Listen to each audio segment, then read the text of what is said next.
The night Luna Gray realized the moon was watching her. She was standing alone at the edge of the forest. The town behind her was quiet, too quiet for a place that pretended nothing strange ever happened here. Streetlights flickered. Houses slept. People dreamed safely, unaware that the forest bordering their lives breathed with something ancient and alive.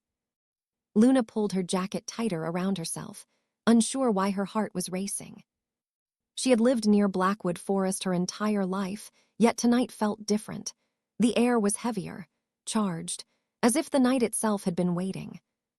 Above her, the moon hung low and full, brighter than she had ever seen it. Go home, she told herself. But her feet didn't move. Instead, she stepped closer to the trees. The forest welcomed her with a sigh of wind through leaves, branches swaying as if whispering secrets.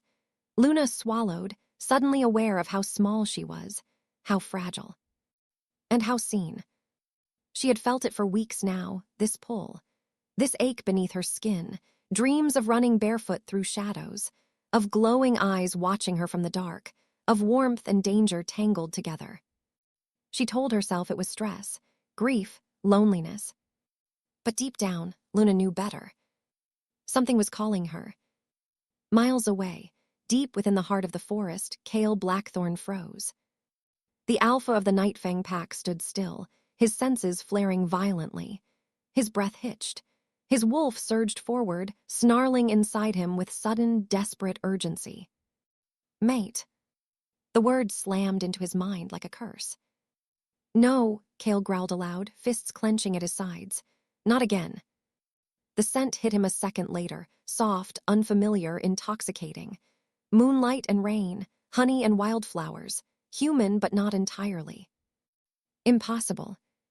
Cale had buried the idea of fate the night his first mate died in his arms. He had sworn never again, never to bow to the moon's cruel games. Yet his wolf howled inside him, drawn toward the edge of the forest. Toward her. Luna stepped beneath the first line of trees, just as the wind died. Silence fell, thick and unnatural. Her pulse thundered in her ears. Hello, she whispered, feeling foolish. No answer. Then she heard it. A low growl. Not close, not far, somewhere in between. Luna's breath caught. Her instincts screamed at her to run, but her legs trembled uselessly. Every sense sharpened as the darkness between the trees seemed to shift. Eyes opened in the shadows. Golden, burning, watching her with an intensity that made her chest ache. Who's there? She asked, her voice barely steady. The eyes didn't move. They didn't need to. Something about them felt familiar, as if they had always been meant to find her. Cale stepped into the moonlight before he could stop himself. The moment he saw her, everything inside him broke. She was human, soft, small, fragile-looking in her oversized jacket, dark hair falling loose around her shoulders, eyes wide with fear and something else he didn't want to name. Desire. Recognition. The bond snapped into place with brutal finality. Mate. Cale staggered back as if struck, horror flashing through him. No, he muttered. This can't be happening. His wolf strained against its chains, desperate to claim, to protect, to kneel. The moon had chosen. And it had chosen wrong. Luna gasped as the man stepped fully into view. He was tall, broad-shouldered, dangerous in a way that made the night feel smaller around him. His dark hair framed a face carved with sharp lines and controlled fury. His eyes, those glowing eyes, locked onto hers. For a heartbeat, neither of them moved. The world held its breath. Luna felt warmth bloom low in her chest, spreading through her veins like fire. Her fear tangled with an overwhelming pull she didn't understand.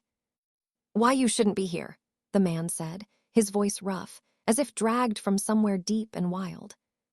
I could say the same, Luna replied, surprising herself with the steadiness in her tone. The corners of his mouth twitched, not quite a smile, not quite a snarl. Go home, he ordered. Something in his voice made her want to obey. But she didn't. Why? She asked softly. What are you? For a split second, something ancient flickered in his eyes.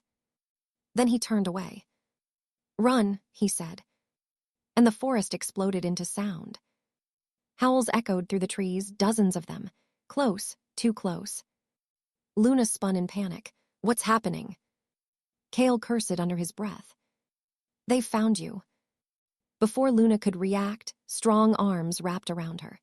She barely had time to gasp before the world blurred, trees flying past as Cale carried her effortlessly through the forest. Her heart pounded wildly. "What are you doing?" she cried. "Saving your life," he snapped. From what, she didn't know. But she trusted him. Somehow, impossibly, she did. They reached the forest's edge, just as the howls grew nearer.